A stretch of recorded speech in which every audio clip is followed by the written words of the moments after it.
നമ്മളത് പറയണം, പറയുക തന്നെ ചെയ്യും. അതിന്റെ ഉത്തരവാദിത്തമാണ്. അത് മൈക്കിന്റെ സ്വിച്ച് ഓഫാക്കിയാലും ഏതോഫാക്കിയാലും നമുക്ക് പറയേണ്ടത് പറയാതിരിക്കാൻ കഴിയില്ലല്ലോ. നമ്മൾ ഉത്തരവാദിത്തല്ലേ. അതിനൊക്കെ കേൾക്കാൻ സൗകര്യമുള്ള ആളുകൾ ആരെയും പിടിച്ചു കെട്ടി നിർബന്ധിച്ചിട്ട് ലോക്കാക്കിയിട്ടൊന്നും വയത് പറയുന്നില്ല.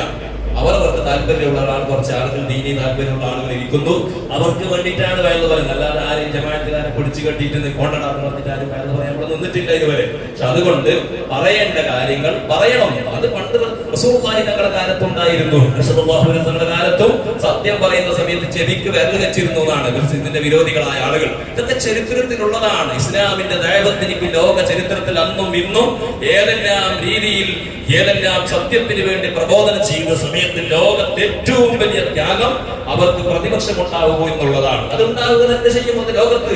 എന്തിനാണ് പ്രവാചകന്മാർക്ക് അത്രയും ഇത്ര വലിയ അല്ലാഹു കൂലിയും വലിയ വലിയ സ്ഥാനം കൊടുത്തത്? അവർ വയത് പറഞ്ഞതുകൊണ്ടല്ല. അവർക്ക് വെറും ഇങ്ങനെ കിതാബ് ഓതിയിട്ട് ഖുർആൻ ഓതിയിട്ട് ജനങ്ങൾക്ക് ആയത്തോതിയിട്ട് അർത്ഥം വെച്ച് പറഞ്ഞു കൊടുത്തത് കൊണ്ടല്ല. അവർക്ക് എന്തിനാണ് ഇത്ര വലിയ സ്ഥാനം അല്ലാഹു കൊടുത്തത്?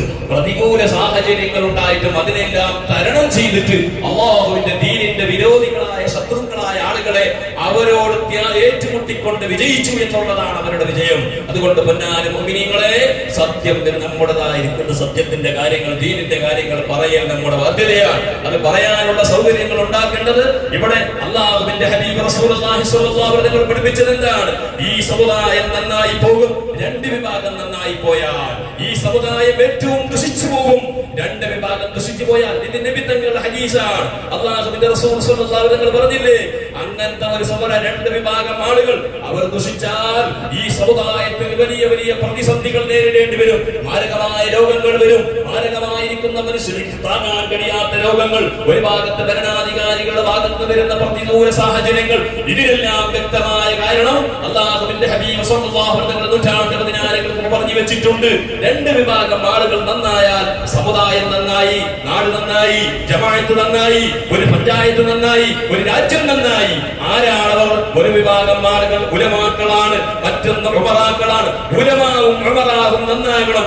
ദീനീ ബോധത്തോടുകൂടി പ്രവർത്തിക്കുന്ന താല്പര്യം ഉലമാഹിനുണ്ടാകണം. ഉലമാക്കൾ എന്ന് പറഞ്ഞാൽ മൊയ്യാന്മാർ പറയുമ്പോ പല ആളുകളും ഇന്ന് നമ്മൾ ലോകത്ത് കാണുന്നതാ വെറും ദുനിയവിയായ നിലക്കുള്ള നേട്ടങ്ങൾക്ക് മാത്രം ജീവിക്കുമ്പോഴാണ് ഇത്രയും വലിയ പരീക്ഷണങ്ങൾ. അതുപോലെ തന്നെ ഉമറാക്കൾ എന്ന് പറയുന്ന ഒരു വിഭാഗം ആളുകൾ അവർക്ക് അധികാര കസേരയിൽ ഇരിക്കണം. ഈ രാജ്യത്ത് കിട്ടിയ എന്തെങ്കിലും ഒരു അധികാരങ്ങൾ അത് ശാശ്വതമാകണം. സത്യം പറഞ്ഞാൽ ജനങ്ങൾ വെറുക്കും എന്നുള്ളത് ലോകത്തുള്ള ചരിത്രമല്ലേ? ഇത് ഖുർആൻ പഠിക്കാത്തത് കൊണ്ടല്ലേ നമുക്കിത് ഉണ്ടാകുന്നത്? സത്യം പറഞ്ഞാൽ ലോകത്ത് എതിർകാണികൾ ഉണ്ടാകും എന്നുള്ളത് ഇത് പരിശുദ്ധ ഖുർആനിന്റെ ലോകത്ത് ബഹുമാനപ്പെട്ട സയ്യിദുനാ സഫിയുല്ലാഹി ആദം നബി അലൈഹിസ്സലാത്തു വസ്സലാം മുതൽ വന്ന പ്രവാചകന്മാരുടെ ഇനി ഖിയാമത്ത് നാളോളം വരുന്ന ജനങ്ങൾക്ക് പാഠമാണ്. സത്യം പറഞ്ഞാൽ എതിർക്കും. അല്ലാഹുവിന്റെ റസൂലിന് എപ്പോഴാണ് ജനങ്ങൾ പ്രതിപക്ഷമായത്? നബി സല്ലല്ലാഹു അലൈഹി വസല്ലം ലോകത്തെ ഏറ്റവും വലിയ അല്ലമീനല്ലേ? നബി തങ്ങൾ അല്ലമീൻ എന്ന് വിളിച്ചത് ആരാ? അബൂബക്കർ സിദ്ദീഖ് തങ്ങളല്ല, ഉമറുൽ ഫാറൂഖ് തങ്ങളല്ല. നബി സല്ലല്ലാഹു അലൈഹി വസല്ലം പ്രവാചകനാകുന്നതിന് മുമ്പ് മക്കത്തെ ജനങ്ങൾ ആ പ്രവാചകനെ, ആ മുഹമ്മദിനെ വിളിച്ചത് അൽ അമീൻ അസ്വാദിഖ് എന്നാണ്. എന്നാൽ ആ പ്രവാചകർ സല്ലല്ലാഹു അലൈഹി വസല്ലം തങ്ങൾക്ക് എതിർപ്പുണ്ടായത് എപ്പോഴാണ്? 40 വയസ്സ് വരെ പ്രവാചകർക്ക് പ്രതിപക്ഷം ഉണ്ടായിരുന്നില്ല. പ്രവാചകർ റസൂലുള്ളാഹി നിങ്ങൾ പറഞ്ഞത് അന്തിമ വാക്കാണ്. എന്ത് പറഞ്ഞാലും അത് ജനങ്ങൾ അംഗീകരിക്കുന്ന കാലമാണ്. ആ പ്രവാചകനാണ് ഏറ്റവും വലിയ അംഗീകൃതമായ മനുഷ്യൻ. മക്കയിലെ ജനങ്ങൾക്ക്, കുഫാരികൾക്ക്, അബൂജഹലിന്, ഉത്ബത്തിനിക്ക്, ശൈബത്തിനിക്ക്, അബൂലഹബിനിക്ക്, സർവ്വ ആളുകൾക്കും അല്ലാഹുവിന്റെ റസൂൽ അംഗീകൃതനാണ്. എപ്പോഴാണ് നബി തങ്ങൾക്ക് എതിർ വന്നതെന്നറിയോ? നബി സല്ലല്ലാഹു അലൈഹി വസല്ലം തങ്ങൾ സത്യം വിളിച്ചു പറഞ്ഞു, ഖൂലൂ ലാ ഇലാഹ ഇല്ലല്ലാഹ്. യാ അഹ്ല ഖുറൈശ് കൂട്ടങ്ങൾ വിളിച്ചുകൊണ്ട് സഫാ പർവതത്തിന്റെ മുകളിൽ കയറിക്കൊണ്ട് അല്ലാഹുവിന്റെ റസൂൽ വിളിച്ചു പറഞ്ഞു, ഖൂലൂ ലാ ഇലാഹ ഇല്ലല്ലാഹ്. നിങ്ങൾ ലാ ഇലാഹ ഇല്ലല്ലാഹ് എന്ന സത്യത്തിനെ വിളിച്ചു പറഞ്ഞപ്പോഴാണ് ഏറ്റവും അടുത്ത ആളുകൾ കല്ലെറിയാൻ തുടങ്ങിയത്. നബി തങ്ങൾ ഏറ്റവും അടുത്ത ആളാണ് മുത്താബ. ആരാണ്? അബൂലഹബ് എന്ന് പറയുന്നത്. ആ പരിശുദ്ധ ഖുർആൻ ആയത്ത് സൂറത്തില്ലേ, അത് നബി തങ്ങളുടെ ഉപ്പാന്റെ ജ്യേഷ്ഠനാണ്. നബി തങ്ങൾക്ക് സംരക്ഷണമായി നിൽക്കേണ്ട ആളാണ്. ആ അബൂലഹബാണ് അല്ലാഹുവിന്റെ റസൂലിന് ആദ്യമായി അവിടെ നിന്ന് പ്രതികരിച്ചത്. തബ്ബല്ലക യാ മുഹമ്മദ് അലിഹാദാ ജമഅതനാ എന്ന് ചോദിച്ചുകൊണ്ട് പ്രവാചകനെ ഭ്രാന്തനാണെന്ന് വിളിച്ചത് ആരാ? അബൂലഹബാണ്. എന്തിനു വേണ്ടി? നിമിത്തങ്ങൾക്ക് എന്തെങ്കിലും സാമ്പത്തിക ഇടപാടുണ്ടായത് കൊണ്ടല്ല, നിമിത്തങ്ങൾക്ക് എന്തെങ്കിലും കുടുംബപരമായ പ്രശ്നമുണ്ടായത് കൊണ്ടല്ല, നിമിത്തങ്ങളോട് വേറെ എന്തെങ്കിലും അവർക്ക് വ്യക്തിപരമായ പ്രശ്നങ്ങൾ ഉണ്ടായത് കൊണ്ടല്ല, സത്യം പറഞ്ഞു എന്നതിന്റെ പേരിൽ. ഇതുകൊണ്ട് സത്യം പറയുമ്പോൾ ലോകത്ത് കല്ലെറിയും. സത്യം പറഞ്ഞൊരു പ്രവാചകനിക്കും ലോകത്ത് പൂമാലയിട്ടുകൊണ്ട് സ്വർണത്തിന്റെ മാലയിട്ടുകൊണ്ട് വെൽക്കം ചെയ്ത ഒരു ചരിത്രം ലോക പരിശുദ്ധ ഖുർആനിൽ എവിടെയും കാണുന്നില്ല. പ്രവാചകൻ നൂഹ് നബി അലൈഹി സ്വലാത്തു വസ്സലാം ഇന്നക ലമജ്നൂൻ എന്ന് വിളിച്ചു പ്രവാചകനെ 980 കൊല്ലക്കാലം. ഇബ്രാഹിം നബി അലൈഹി സ്വലാം സത്യം പറഞ്ഞ തീകുണ്ടത്തിലേക്ക് വലിച്ചെറിഞ്ഞു. മഹാന്മാരായ സർവ്വ പ്രവാചകന്മാർക്കും ലോകത്ത് പ്രതികൂല സാഹചര്യങ്ങൾ ഉണ്ടായത് സത്യം പറഞ്ഞതിന്റെ പേരിൽ. അതുകൊണ്ട് ഞങ്ങളുടെ ദൗത്യമാണ് പറയേണ്ടത്, ഞങ്ങളുടെ ഉത്തരവാദിത്തമാണ്. അള്ളാഹു ഞങ്ങളെ ഈ തലപ്പാവ് ധരിച്ചുകൊണ്ട് ഈ വേഷത്തിലേക്ക് സെലക്ട് ചെയ്തത് നാട്ടുകാരുടെ അട്ടിപ്പത്രം തന്നുകൊണ്ട് ബിരിയാണി തന്നിട്ട് തേക്കിട്ടുകൊണ്ട് വീട്ടിൽ റൂമിൽ കടന്നുറങ്ങാൻ വേണ്ടി മാത്രമല്ല. അങ്ങനെ കടന്നുറങ്ങിയാൽ ഈ ജമാഅത്തിൽ നടക്കുന്ന സർവ്വ തെറ്റുകുറ്റങ്ങളുടെ ഉത്തരവാദിത്തം ഞങ്ങളുടെ തലയിലായിരിക്കും. ആ ഉത്തരവാദിത്തം തീർക്കുക മാത്രമാണ് എന്റെ പണി. എന്റെ പണി അത് മാത്രമേ ഉള്ളൂ. എന്നോട് റബ്ബ് ചോദിക്കുന്നത്, ജമാഅത്തിന് പല പോയിട്ട് വീടേക്ക് പോയിട്ട് കള്ളുകുടിക്കുന്നവനെ ഗാഞ്ച വലിക്കുന്നവനെ പോലെ പെൽച്ചോട്ട് വന്നിട്ട് അറസ്റ്റ് ആക്കിന അള്ളാഹ് എന്നോട് ചോദിക്കൂല. എന്നോട് അള്ളാഹു ചോദിക്കേയില്ല. ഒരുപാട് വ്യഭിചാരികളുണ്ട്, പണ്ടിരുന്നവരുണ്ട്, തോന്നിവാസം ചെയ്യുന്നവരുണ്ട്. അള്ളാഹ് ചോദിക്കൂലേ മൊയ്യാരെ ഇങ്ങോട്ട് വാ, നീ എന്ത് 5-6 കൊല്ലക്കാലത്ത് നിന്നിട്ട് അവനെ പൊരയിൽ പോയിട്ട് വേറെ പറഞ്ഞ് ചോദിക്കൂല. അവനെ പിടിച്ചിട്ട് എന്താക്കി ചോദിക്കൂല. അള്ളാഹു എന്നോട് ചോദിക്കും, ഇത്ര കാലത്തിന്റെ കാലാവധിയിൽ നീ പറഞ്ഞിട്ടുണ്ടോ? അനക്ക് കൂടിയിരിക്കുന്ന നിങ്ങളൊക്കെ അന്ന് ചിലപ്പോ നിങ്ങൾ എന്താവും, ഇന്ന് നിങ്ങൾ പറയും ചിലപ്പോ ഞങ്ങൾ കത്തിയിട്ട് പറഞ്ഞിട്ടാന്ന് പറഞ്ഞിട്ട് മാസ്റ്റർമാരൊക്കെ പറയും. നടക്കൂല. ഇന്നത്തെ ഖുതുബയിൽ പറഞ്ഞത്, ഖുതുബയിൽ അവസാനമായി പറഞ്ഞത്, മനുഷ്യരെ വായിക്ക് സീൽ വെക്കുന്ന ദിവസം വരാൻ പോകുന്നത്, വായിക്ക് സീൽ വെക്കുന്ന ദിവസമാണ് വരാൻ പോകുന്നത്, കൈകൾ സംസാരിക്കുന്ന ദിവസമാണ് വരാൻ പോകുന്നത്.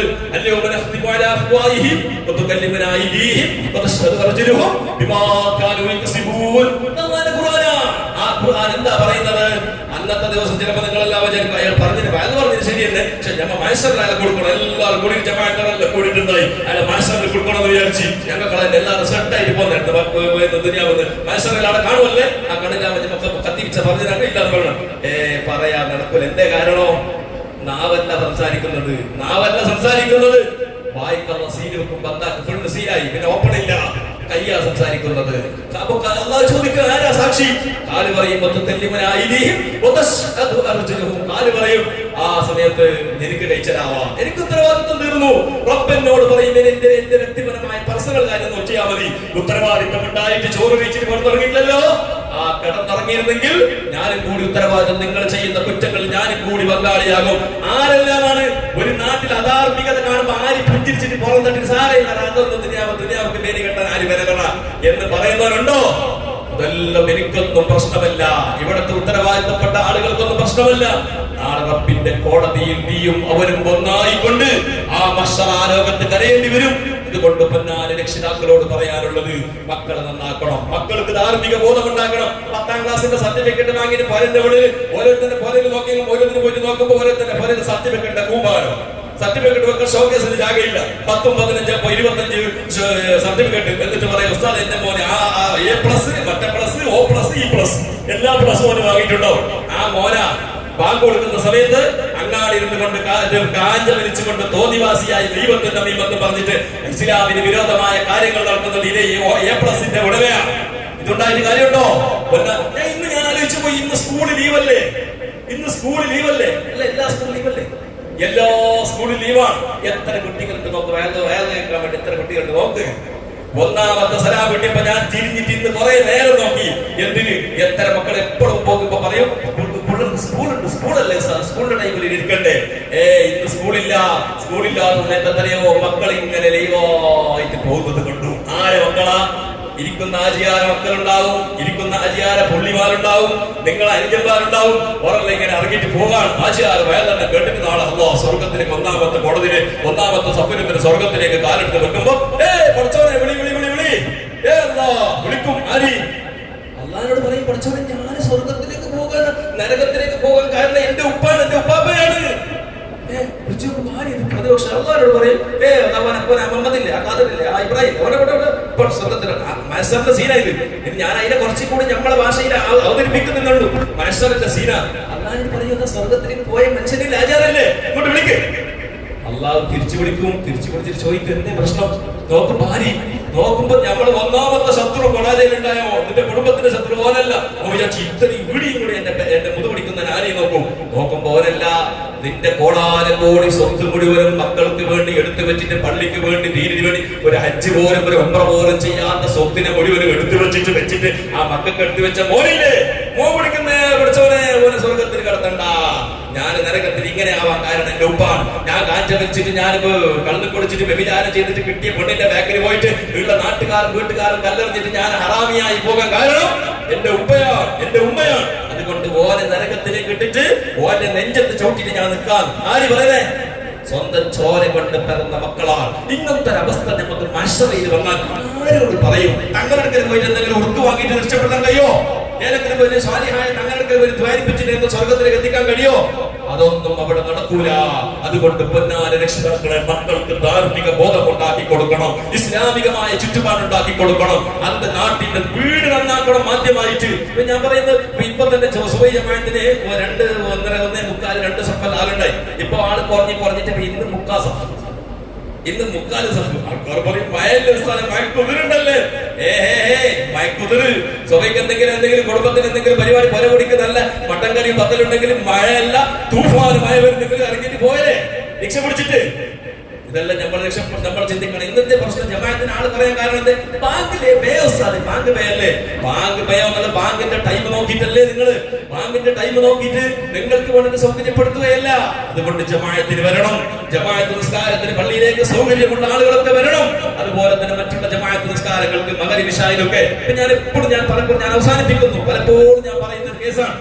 മഗ്‌രിബിന് നല്ലോണാണ് എല്ലാ പള്ളിയും. മഗ്‌രിബിന് 2.5 സഫ് 3 സഫ് ആൾക്കാരുണ്ടാവും എപ്പോ പള്ളി. നമ്മുടെ നാട്ടിൽ ഒരു മിനിമം 2.5 സഫ് ആളുണ്ടാവും. ഇതേ മനുഷ്യന്മാർ ഇശാബൊക്കെ എന്തേടെ പോയി?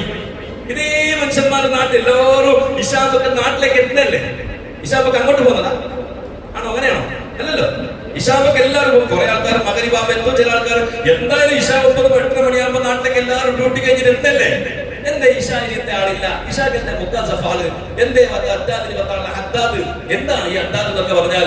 പ്രിയപ്പെട്ട മുഅ്മിനീങ്ങളുടെ ജീവിതത്തിൽ ഇതൊക്കെ നമുക്ക് വലിയ നഷ്ടമാണ്. ഒരു ഹദ്ദാദ് ശല്യമുണ്ടാക്കുന്ന പ്രശ്നങ്ങൾ എന്താ? ഒരു ഹദ്ദാദ് സ്ഥിരമായി ശല്യ മനുഷ്യന്, ബഹുമാനപ്പെട്ട ഇമാം അബ്ദുല്ലാഹി ഹദ്ദാദ് തങ്ങളുടെ അടുക്കലേക്ക് ഒരു മനുഷ്യനെ പാമ്പിനെ പിടിച്ചോണ്ട് വന്നു. അങ്ങനെ പാമ്പ് ഈ മനുഷ്യനെ കടിച്ചിട്ട് ശരീരത്തിലേക്ക് ഏതെങ്കിലും വിഷം കേൾക്കുന്നില്ല.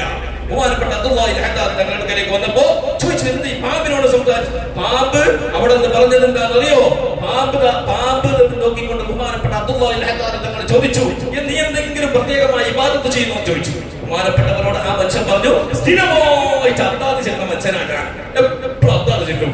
ബഹുമാനപ്പെട്ട അബ്ദുല്ലാഹി ഹദ്ദാദ് തങ്ങൾ പറഞ്ഞു, സ്ഥിരമായിട്ട് അതിന്റെ മട്ടം പോലെ ഹദ്ദാദ് ചെല്ലുന്നവർക്ക് പാമ്പ് കടിയേൽക്കൂല, ശൈത്വാനിയായ ഇടങ്ങേറുണ്ടാവൂല, കണ്ണേറുണ്ടാവൂല. എത്ര പവർഫുള്ളായ ദിക്റുകളാണ് ഹദ്ദാദിലുള്ളത്. ഇത് നമ്മൾ കിട്ടി റമദാൻ മാസത്തിൽ ഹദ്ദാദിന് വന്നിട്ട് 3/4 കൈപത്ത് ലാസ്റ്റത്തെ ഫാത്തിഹയ്ക്ക് കൂടി ദുആക്ക് കൂടി ഇത്രയും നമുക്ക് ഹദ്ദാദുകളെ ഈ ഹദ്ദാദ് പതിവാക്കണം. അത് പറയുന്നത് പള്ളിക്ക് വരാൻ കഴിയുന്നില്ലെങ്കിൽ പള്ളിയിലെങ്കിലും ഇരുന്നിട്ട് ഹദ്ദാദുകൾ ചൊല്ലണം. ഇതൊക്കെ പഴയ കാലത്ത് നമ്മുടെ പണ്ഡിതന്മാർ ഉണ്ടാക്കിയിട്ട് വെറുതെ ഉസ്താദന്മാർക്ക് മുക്രിക്കും തട്ടിക്കിന് പണിയാവാനല്ല, നാടിന്റെ ബലായികൾ തട്ടിക്കളയാൻ വേണ്ടിയിട്ടാണ്. ഇനി ആര് ചെറുതിലെങ്കിലും ഉസ്താദിന് നമ്മളെ വീട്ടിലേക്ക് വരുന്നവരായി തട്ടും, അല്ല നമ്മളെ കുടുംബത്തിലേക്ക് വരുന്ന ആളുകൾ സ്ഥിരമായിട്ട് വരുന്ന കുറച്ച് ആൾക്കാർക്ക് ഇതുപോലെ ഇരുന്നിട്ട് അങ്ങാടി ഇരുന്നിട്ട് ചായ കുടിച്ചിട്ട് 10 പ്രസാദം ഇടുമ്പോൾ ഞമ്മ നാട്ടുകാർക്കെല്ലാം പഠിച്ചവനെ എന്താ ചെല്ലിട്ട് നാട്ടിലെല്ലാവരും ബലാകുണ്ട് അല്ല ചോദിക്കും, കള്ളു കുടിച്ചിട്ട് കാഞ്ച വെച്ചിട്ട് റോഡിലേക്ക് ബസ് സ്റ്റാൻഡിൽ ദൈവത്തിൽ ചെന്ന് നിൽക്കുവാനും സ്വർഗത്തിൽ കിടക്കും, നീ എന്താ പറയുക എഗ്രിമെന്റ് വാങ്ങിനാണ് അത് നമ്മൾ ചോദിക്കൂലേ? അതുകൊണ്ട് മുഅ്മിനീങ്ങളെ ഇത്തരം കാര്യങ്ങൾ ശ്രദ്ധിക്കണം, മക്കളെ നന്നാക്കണം, അനാവശ്യമായ കാര്യം വിട്ടു നിൽക്കണം. മഴയാണ്, കൂടുതൽ വെള്ളമുള്ള സ്ഥലത്തേക്കൊക്കെ സ്കൂളൊക്കെ ലീവാകുമ്പോൾ പല പ്രശ്നങ്ങളാണ്, പല സ്ഥലത്തും മുങ്ങി മരിക്കലും അതുപോലെ തന്നെ അപകടങ്ങളൊക്കെ സാധ്യതയുണ്ട്. അതുകൊണ്ട് മക്കളൊക്കെ കൺട്രോൾ ചെയ്യണം, നല്ല ഉപദേശം കൊടുക്കണം, നല്ലവരായി ജീവിച്ചു മരിക്കാനുള്ള ശ്രമങ്ങൾ നടത്തണമെന്ന് എന്റെ നഫ്സിനോടും നിങ്ങളോട് ഞാൻ ഓർമ്മപ്പെടുത്തി എന്റെ 2 വാക്കുകൾ ഞാൻ അവസാനിപ്പിക്കുന്നു. അർഹമർ റഹീമിനായ മാലിക്കുൽ മുലൂക്കായ കരുണക്കടലായ റാഹിമുൽ